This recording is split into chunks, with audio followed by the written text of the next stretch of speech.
to the Church in the Wild podcast. You'll be hearing the words from worship from Sunday, May 3rd, 2026, where we add Susan Fenimore Cooper to our list of wild saints.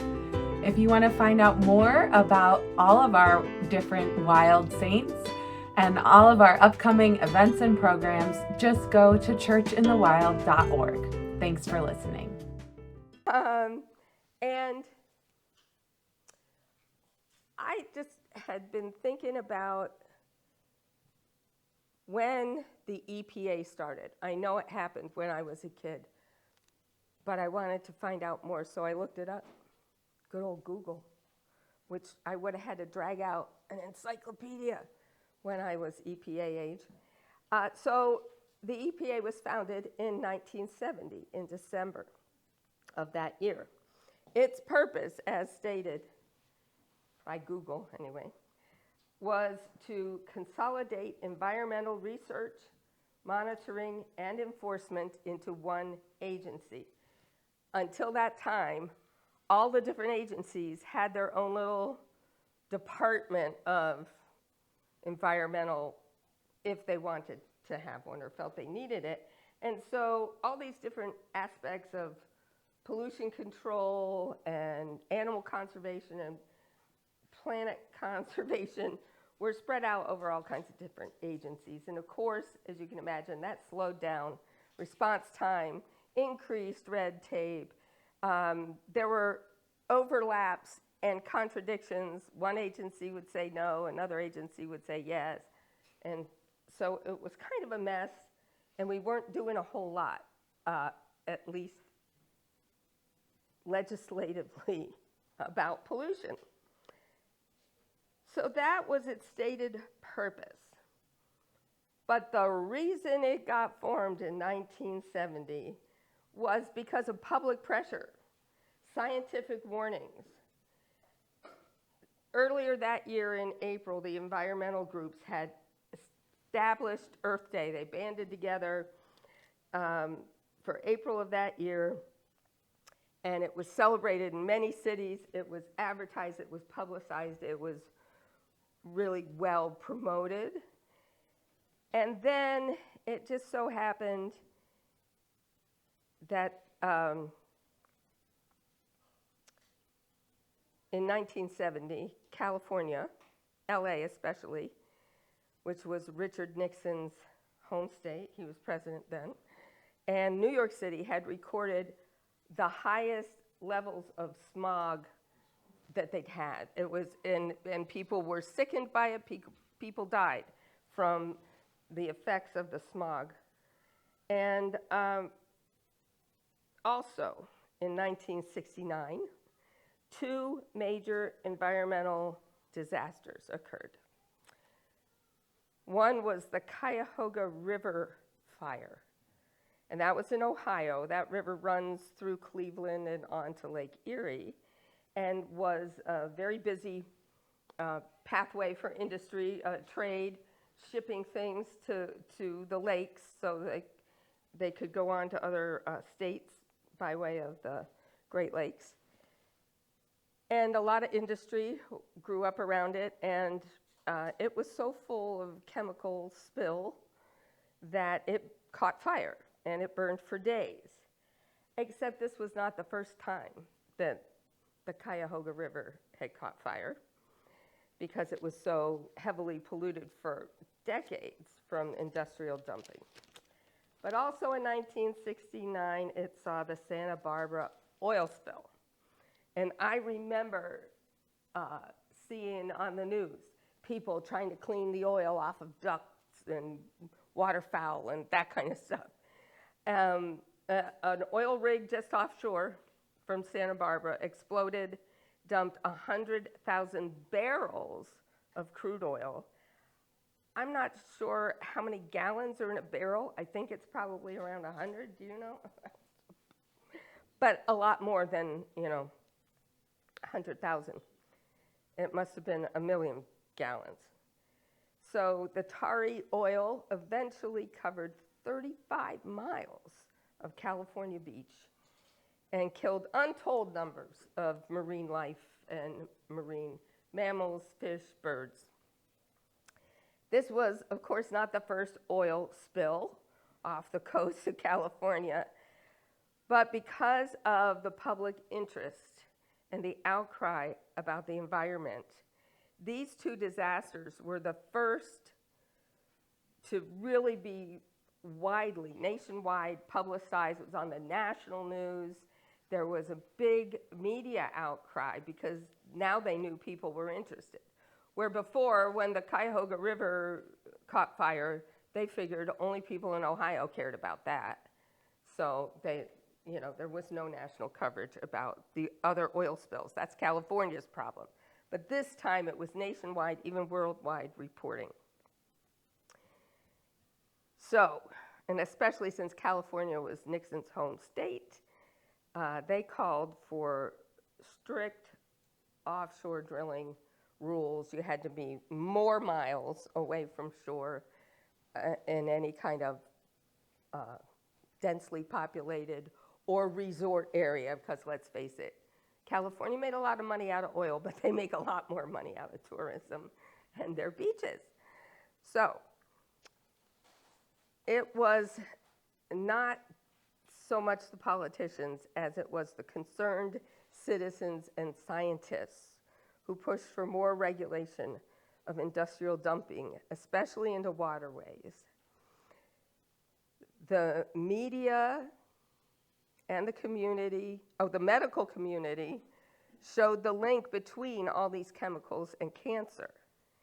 So the real lesson for us in the forming of the EPA is that different kinds of people from different walks of life with differing kinds of knowledge and skill sets can and have come together to speak up and speak out about things that need to change. And they have brought about the change. Richard Nixon signed the bill into law, but the American people created the EPA. Gradually, all kinds of animals have come back from the brink of extinction, like the bald eagle. We commonly can see bald eagles here in New York State and in Pennsylvania. When I was a kid, you never saw it. You just were told, oh, they don't live here. That's out west. You have to go out west to see a bald eagle. Not anymore. Missy just sent me a picture. There was 7 in her backyard. Awesome. 7? They're having a congress. So we've come back from the brink of extinction with a lot of animals. The air quality all around major cities is so much improved. I would still rather live in the country, and oil spills off our coasts are now rare and always make the national news. This is because people have made that happen. So power to the people. This is from Annie Dillard, Pilgrim at Tinker Creek. I love Annie Dillard. My name's Chris. Here's our poem today from Annie Dillard. Why so many forms? Why not just that one hydrogen atom? The creator goes off on the wild, specific tangent after another, or millions simultaneously with exuberance that would seem to be unwarranted, with an abandoned energy sprung from an unfathomable front. What's going on here?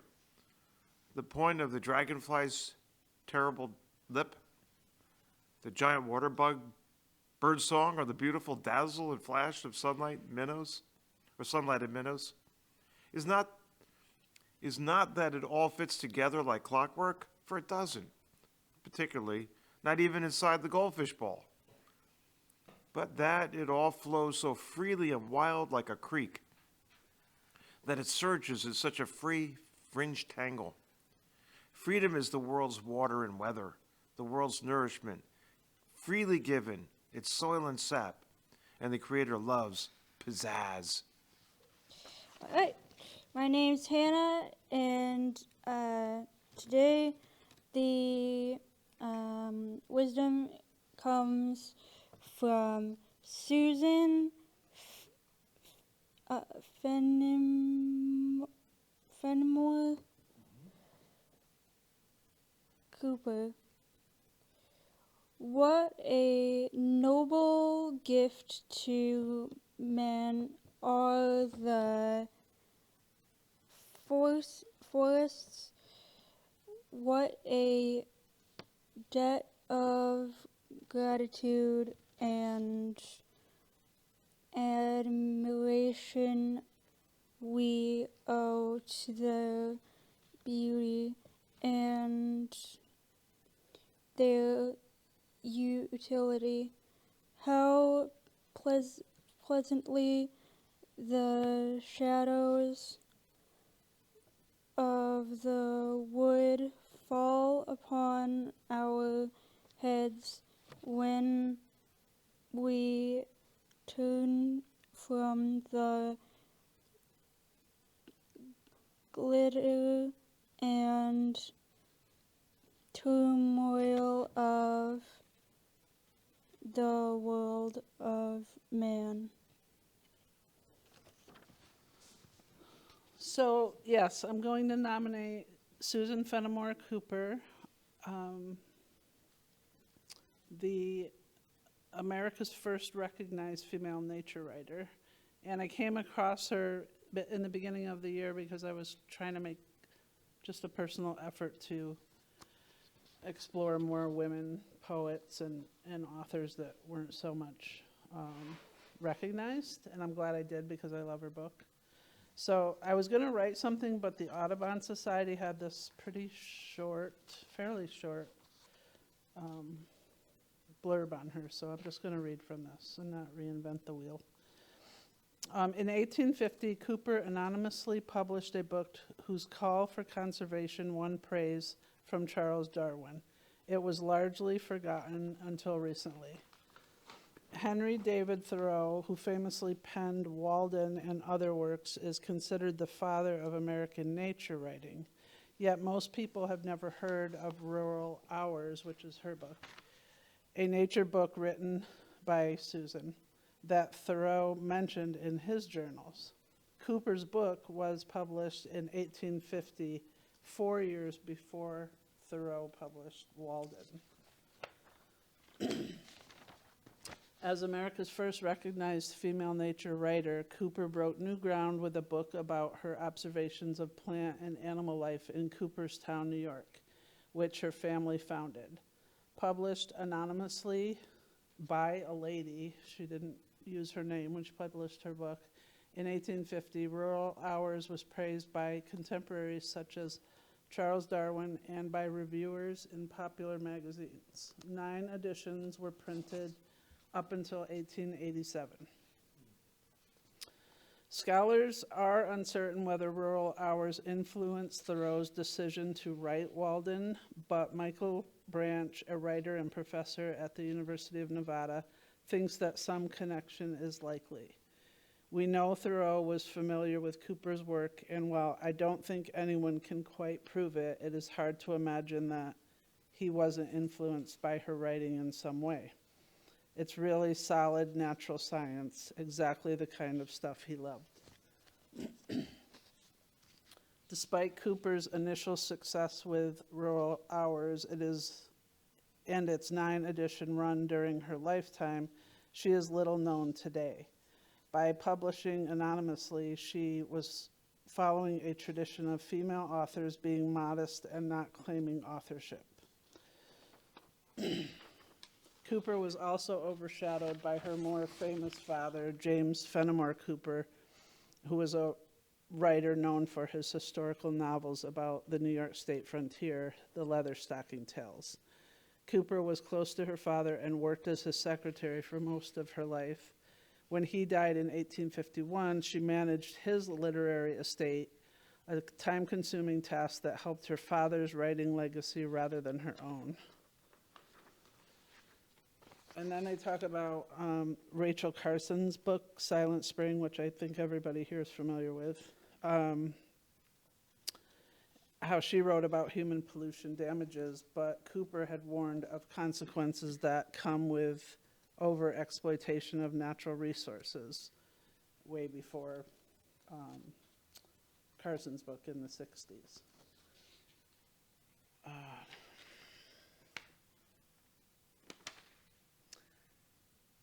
As Susan wrote in Rural Hours, it is not surprising perhaps that a man whose chief object in life is to make money should turn his timber into banknotes with all possible speed. But it is remarkable that anyone at all aware of the value of wood should act so wastefully as most men do in this part of the world. Mature trees, young saplings, and last year's seedlings are all destroyed at one blow by the axe or by fire. The spot where they have stood is left, perhaps for a lifetime, without any attempt at cultivation or any endeavor to foster new wood. Cooper also made insightful observations on dwindling bird species who suffered the consequences of overzealous hunting and the destruction of their forest habitats. In Rural Hours, she expresses concern about seeing fewer passenger pigeons than she had a few years ago.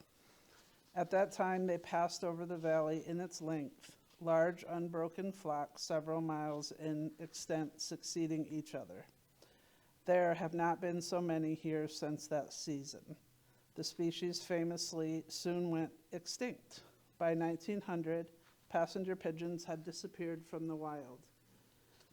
Cooper mourns this loss of birds again in her 1893 essay, A Lament for the Birds, writing that birds never failed in years past to bring joy with them to our lawns and meadows, but at the time of the writing had become rare visitors. While Thoreau is known for philosophizing about humans and nature, Cooper's writing focused on natural history, inviting readers to take part in what she saw happening around her. Her factual and observant approach made Rural Hours accessible to readers at the time by helping people better understand nature, which in turn deepened their appreciation of what it had to offer. By contrast, Thoreau's embrace of individualism and rejection of authority was radical for the 1850s, and Walden did not sell very well when it was first published. But its theme of retreating from society to find oneself in nature resonated with elite scholars in the early 20th century. It was during that era that Walden earned its enduring place in the American literary canon, while Rural Hours was forgotten.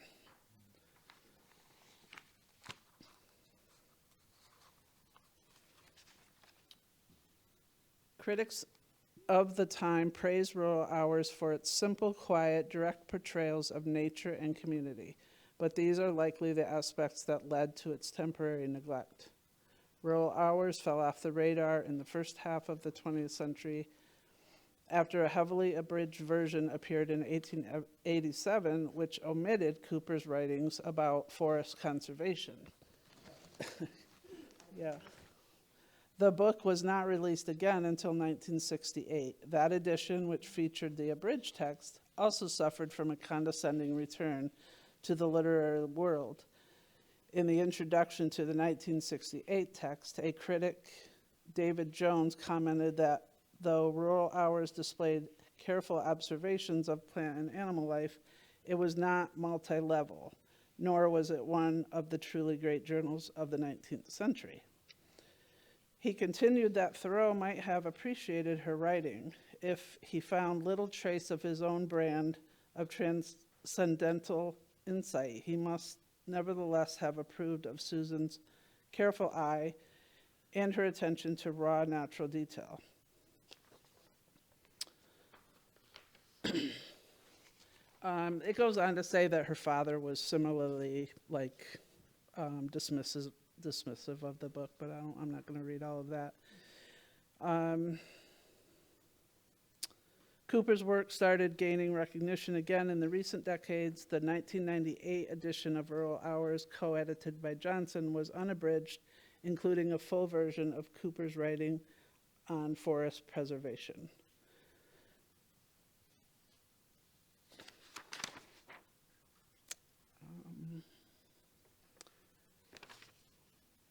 Though Rural Hours was her most celebrated literary work, Cooper continued to write essays and short stories for popular magazines.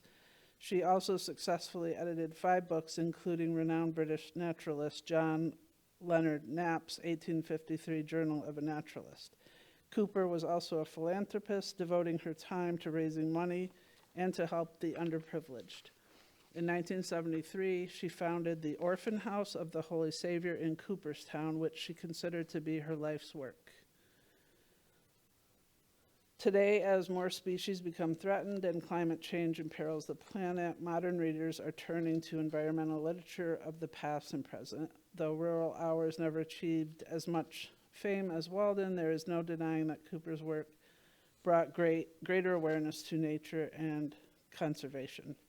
In spite of all of her achievements, Cooper never liked drawing much attention to herself. She lived a quiet life until she passed away in 1894. I just have her book. If you want to get her book, I love the book because it's like a diary. So some days it's all dated, the day and the date, and some days she writes like a couple sentences, and other days, just like we do, she writes a lot more. But I had a couple passages I was going to read, just so you get an idea of how I like the way she writes.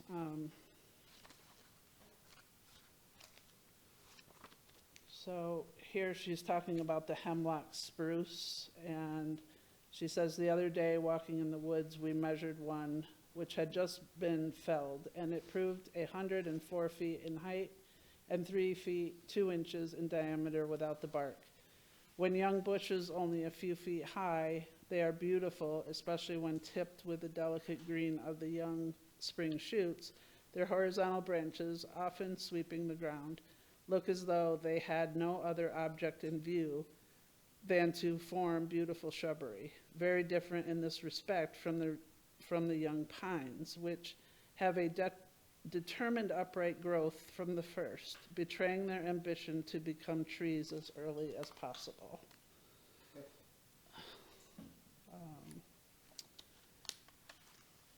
And then she talks about the wrens. The wrens have many merits beside their prettiness and their sweet voice. They are amusing, cheerful little creatures, and they are very true-hearted, moreover.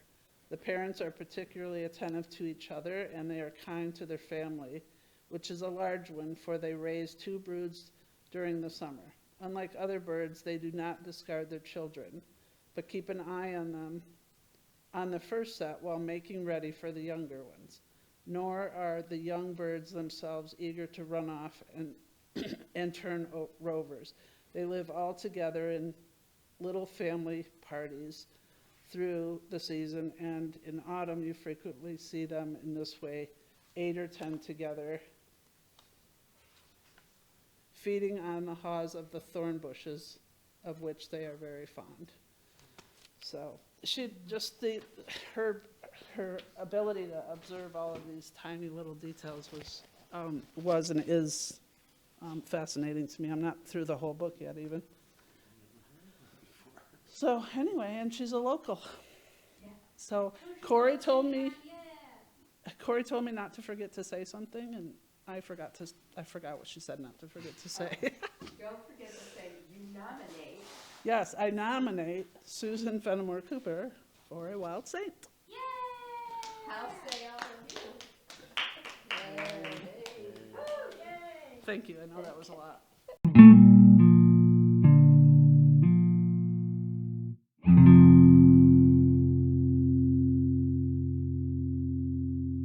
Okay, so we're going to be doing Om chanting today.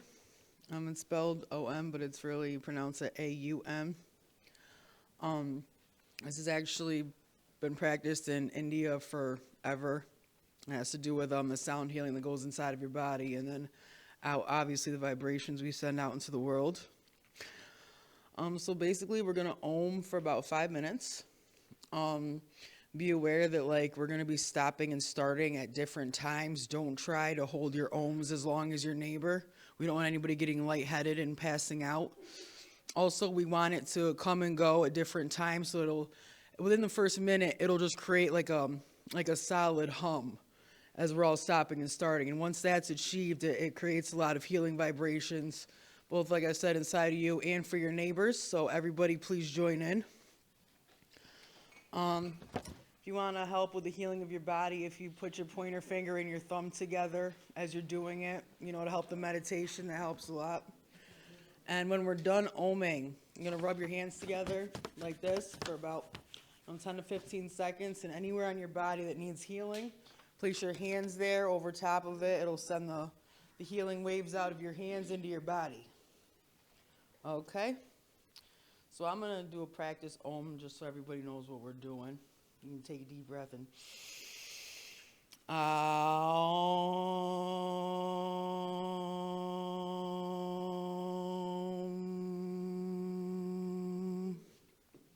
That's really simple. So like I said, make sure that you're oming at your own breath, not your neighbor's. Okay, ready?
Rub your hands together.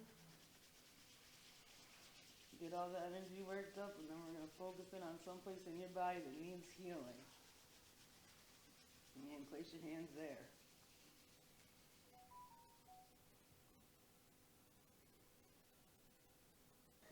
Deep peace of the running wave to you. Deep peace of the flowing air to you. Deep peace of the quiet earth to you.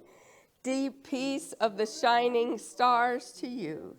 Deep peace of the source of peace to you. And we're going to sing Peace, Salam, Shalom. It's our parting. Oh, yeah, okay. Peace, salam, shalom. Peace, salam, shalom. Peace, salam, shalom. Peace, salam, shalom. Peace, salam, shalom. Peace, salam, shalom. Peace, salam, shalom. Peace, salam, shalom.